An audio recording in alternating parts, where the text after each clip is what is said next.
Welcome to CatFactsFunny, a place where we slow down and listen to the quiet language cats have been speaking all along. Not with words, but with glances, pauses, routines, and the soft certainty of being exactly where they want to be. Today's story begins with a thought that might feel a little uncomfortable at first. Your cat does not see you as the leader of the house. They do not see you as the authority. In fact, they don't even see you as human. And once you understand who they think you are, the relationship you share will never look the same again. The moment your cat looks at you, blinks slowly, and holds that gaze for just a second longer than necessary. In that moment, something important is happening. They are not recognizing you the way another human would. They are not identifying your face, your age, or your role in society. They are recognizing a presence, a familiar body, a known energy, a creature that belongs. To your cat, you are not a human being walking around their home.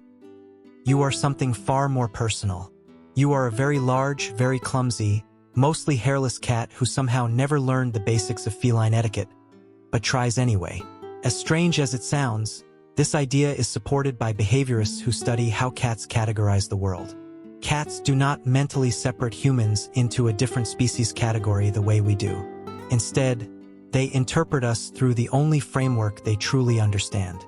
Cat.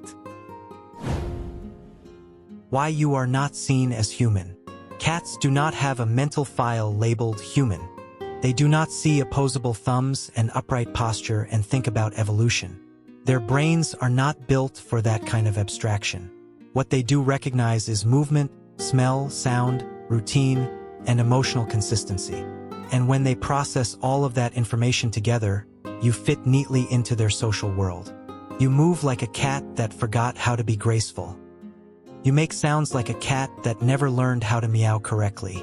You groom yourself badly, hunt poorly, and sleep at very strange hours.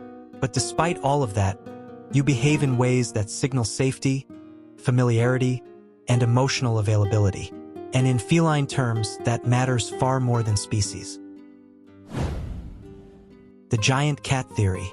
Many feline behaviorists describe what you represent to your cat as a kind of exaggerated cat figure.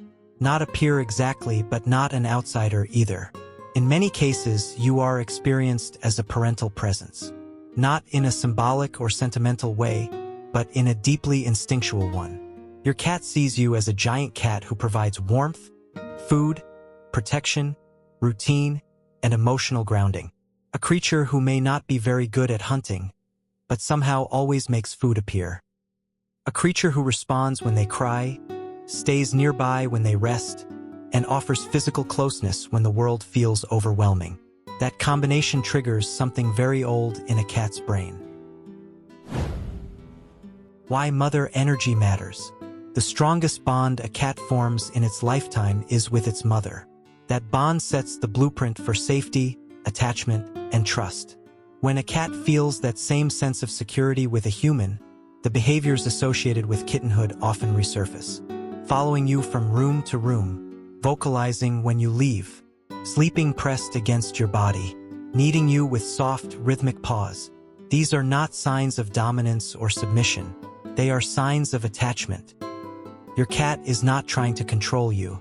They are anchoring themselves to you. How your cat actually identifies you. One of the biggest misunderstandings humans have about cats is assuming they recognize us visually. Cats are not face-first creatures. They are scent-first creatures. When you walk through the door, your cat is not reacting to your face, your smile, or your expression.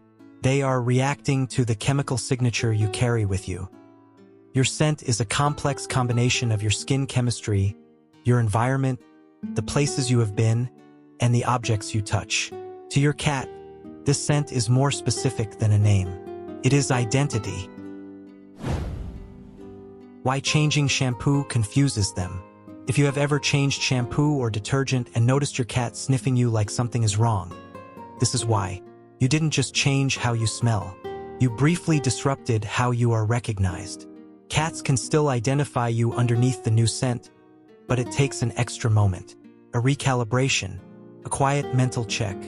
This is also why cats rub their faces on you and your belongings. They are not showing affection in a human way. They are reinforcing familiarity. They are mixing their scent with yours and reestablishing the shared smell that tells their nervous system everything is okay. You are part of their scent map. Cats navigate the world through scent the way humans navigate through sight. When your cat rubs their cheeks against your legs, furniture, or shoes, they are marking their environment with chemical signals that mean safety and belonging. When they rub against you, they are including you in that map. You are not just in their space. You are part of it. Why your voice matters more than your face. While scent is the primary identifier, sound plays a powerful supporting role. Your cat knows your voice better than they know your face. Studies have shown that cats can distinguish their owner's voice from unfamiliar voices, even when they choose not to respond. And they often choose not to respond, not because they don't recognize you, but because recognition does not require obedience. Cats are not wired to respond automatically to calls the way dogs are. Their survival strategy is built around autonomy and choice. So when your cat hears you and does not come, they are not confused. They are deciding. This ability to choose is part of what makes cats feel in control of their environment. And control to a cat equals safety. Why cats meow at humans. Adult cats rarely meow at other cats. They meow at humans. This is one of the clearest indicators that cats have adapted their communication specifically for us. Meows, chirps, and trills are sounds designed to get your attention. They are not random. They are functional. Your cat has learned which sounds move you, which tones trigger food, and which vocalizations result in comfort. You are not being talked to. You are being negotiated with. Affection the feline way. When your cat needs you, licks you, or presses their head into your body, they are not imitating human affection. They are expressing feline intimacy. Needing comes from kittenhood and is associated with comfort and security. Licking is grooming, a behavior reserved for bonded individuals. Headbutting transfers scent and reinforces social connection. Each of these behaviors says the same thing in different ways. You are safe. You are familiar. You belong. Why this is not about dominance.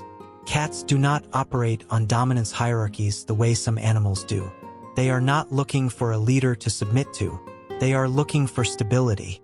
If your cat sleeps near you, exposes their belly, or brings you a toy, they are not acknowledging authority. They are expressing trust. Trust is voluntary, and voluntary trust is far more meaningful than control. Why your cat sleeps on you. Sleep is a vulnerable state for cats. In the wild, they only sleep deeply near those they trust completely. So when your cat chooses your body as their resting place, they are making a deliberate decision. Your warmth, heartbeat, and scent create a sense of safety that nothing else in their environment matches. You are not a bed. You are a fortress. So in the end, your cat doesn't see a human standing in front of them.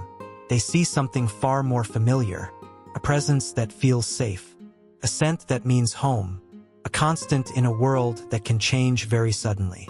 You are not their boss. You are not their pet.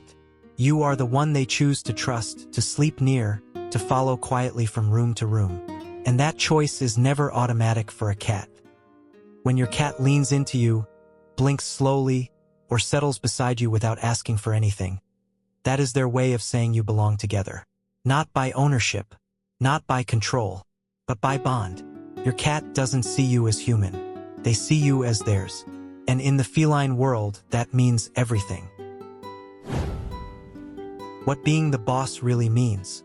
When we say your cat thinks they own you, it does not mean they see you as property. It means they see you as part of their territory, their routine, and their emotional world. Ownership, in feline terms, is not about control. It is about belonging. Your cat does not see you as human. They see you as theirs. A strange, comforting presence who exists reliably in their world. Someone worth following. Someone worth sleeping on. Someone worth trusting. Once you understand how your cat sees you, everything softens. You stop trying to assert authority and start honoring connection. You stop asking why they don't obey and start noticing when they choose you. And in the quiet language cats speak best, that choice is everything. Thank you for spending this time with CatFactsFunny. If this story helped you see your cat differently, you already know what to do next. We'll see you in the next one.